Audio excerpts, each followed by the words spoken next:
Joining us now is Jamil Jaffer, founder and executive director of the National Security Institute. Jamil, thank you so much for being here. Kelly, thanks for having me. So we learned about the letters the two leaders exchanged last week, and now this potential meeting.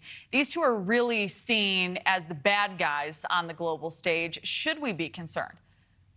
Absolutely. The increasing connections between all of these globally repressive nations. We've seen North Korea and Russia in this case. We've seen China working with Russia already. And of course, Iran has been supplying a significant number of drones already to Russia in this conflict. So what we're seeing now increasingly is all of these nations that oppose U.S. policy working together, collaborating, not just on Ukraine, but on larger strategic issues, including defense and intelligence sharing.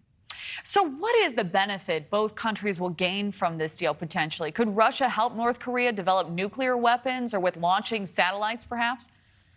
Well, absolutely. We know that North Korea today already has nuclear weapons capabilities. They're increased to try to improve their long-distance ballistic missile capabilities and their ability to conduct intelligence surveillance with satellites. And Russia, of course, has high-end capabilities, some of the best in the world, alongside ours. And so if they begin sharing that kind of capability with North Korea, it makes them much more lethal potentially against us. That's a concern, obviously, not just for our nation, but for all the allies together.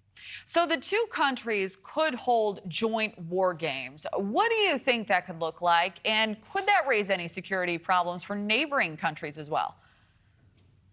Absolutely. We have a lot of allies in the region, and we're increasingly seeing not just the Russians and the North Koreans talking about joint war games, but potentially China as well. That obviously threatens our friends in India, Japan, Taiwan.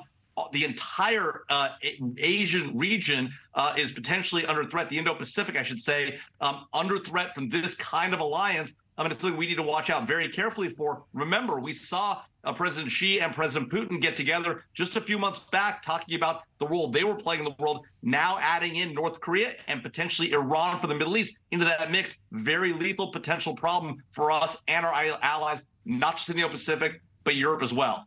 All right, one last question I'd love to get in here. How do you think China feels about all of this? Well, China obviously will be concerned about the increasing closer relationship between Russia and North Korea, but we're seeing the Russians play this smart. They're including China in some of these conversations, including about joint war games. So the Chinese being brought in, but obviously will be concerned if North Korea breaks away too far from their orbit. All right, Jamil Jaffer, thank you so much for being here. Thanks for having me, Kelly.